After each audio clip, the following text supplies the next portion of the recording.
Welcome back to another session guys. तो Nifty bank Nifty में क्या पॉसिबिलिटी मंडे के लिए हो सकती है जानेंगे इस वीडियो में।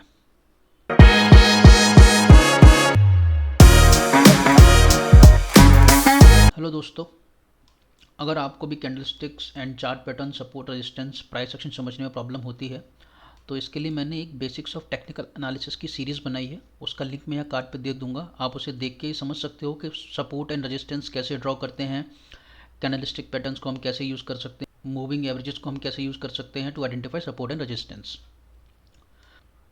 अब बात करते हैं निफ्टी की। अगर हम डेली चार्ट ओपन करते हैं तो आज का डे था बुलिश डे। अगर आप देखोगे तो डेली चार्ट पे जो कैंडल प्रिंट हुई है वो एक बुलिश एंगल्फिंग कैंडल है। ओके, अभी हम जानेंगे कि इंट्रा डे में क्या पॉसिबिलिटी थी, हमने क्या बात की थी और किस तरह से चीज़ें प्ले आउट हुई। दोस्तों, आपको याद होगा तो मैंने आपको कल बताया था, इनफैक्ट परसों भी मैंने कहा था कि ये जो एरिया है ये काफ़ी सपोर्ट है। तो यहाँ से हम बाउंस बैक के लिए ट्राई करेंगे क्योंकि एक पुल बैक नहीं आया, हम पुल बैक का भी इंतज़ार कर रहे थे। 15 मिनट चार्ट पे जैसे ही ब्रेकआउट होगा 50 पीरियड मूविंग एवरेज पे, हमने कहा था हम रीटेस्ट होगा, बाउंस बैक करेगा, देन हम ट्रेड लेने का ट्राई करेंगे और हमारा टारगेट होगा 17,100 एंड 17,200 के आसपास। ये जो रेजिस्टेंस एरिया है वो, अगर आप दोस्तों देखते हो तो वहीं से एग्जैक्ट मार्केट ऊपर की तरफ गया, रेजिस्टेंस लिया एंड वापस आया। अब क्या पॉसिबिलिटी हो सकती है मंडे के लिए, हम वो देखते हैं। मंडे को अगर मार्केट कहीं इस रीजन में ओपन होता है, इस पर्टिकुलर रेंज में अगर मार्केट ओपन होता है तो हम वेट करेंगे इसके ब्रेकआउट करने का या इसके नीचे जाने का। 17,000 एक मेजर सपोर्ट की तरह एक्ट करेगा।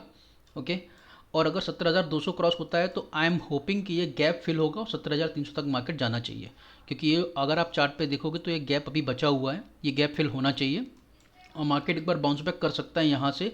और अगर इस एरिया को भी क्रॉस करता है 17,500 लास्ट रेजिस्टेंस हमारे पास बचता है।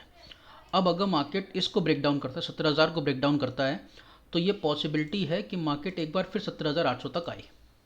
ओके, और अगर यहीं से सपोर्ट लेके वापस जाने की कोशिश करे तो हम उसको फिर से बाइंग करने का देख सकते हैं for this target. Okay, for this target.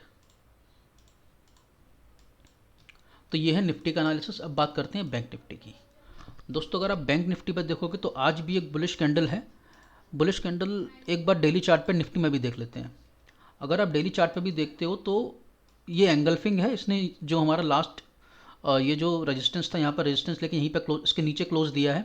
अगर ये क्रॉस होता है तो दोस्तों ये जो गैप है ये फिल होने के चांसेस हैं, और अगर ये गैप फिल होकर फिर से ऊपर जाने की कोशिश करता है, आप ये देखोगे 50 पीरियड मूविंग एवरेज बढ़ रहा है 17,500 की तरफ, तो हो सकता है 17,500 आपका एज अ रेजिस्टेंस फिर एक्ट करे। तो अभी शॉर्ट टर्म में मार्केट में स्ट्रेंथ है ये हम नहीं कह सकते अनटिल एंड अनलेस ये पर्टिकुलर लेवल क्रॉस होकर स्ट्रेंथ दिखाने की कोशिश ना करें। शॉर्ट टर्म में मार्केट अभी वीक है तो हम इंतज़ार करेंगे 17,300 के क्रॉस होने का। अब बात करते हैं बैंक निफ्टी की। बैंक निफ्टी में भी अगर आप देखोगे, जैसे हम बात कर रहे थे कि लास्ट 7 सेशन में 4,000 पॉइंट से ज़्यादा का मूव आया है, कोई भी पुल बैक नहीं आया, तो it is just a pull back, it is not a bullish move. Yes, एक पुल बैक है, एक short covering kind of trade था आज। अगर आप देखोगे जैसे हमने बात की थी कल भी कि हमने स्पेसिफिकली इस पर्टिकुलर रीजन पर जोर दिया था कि यहाँ पे मार्केट ने सवा घंटा पास किया, फिर यहाँ पे पिन बार बनाया, और अगर आप देखोगे तो जो कैंडल 15 मिनट पे है ना, मॉर्निंग की कैंडल क्लोज हुई उसके बाद स्ट्रेंथ दिखाई। ये हमारा आज मॉनेटरी पॉलिसी थी, ये वो वाली कैंडल है। और जैसे ही हमारा ये पर्टिकुलर एरिया क्रॉस हुआ, हमने बात की थी जैसे ही एरिया क्रॉस होगा आप लॉन्ग जा सकते हो।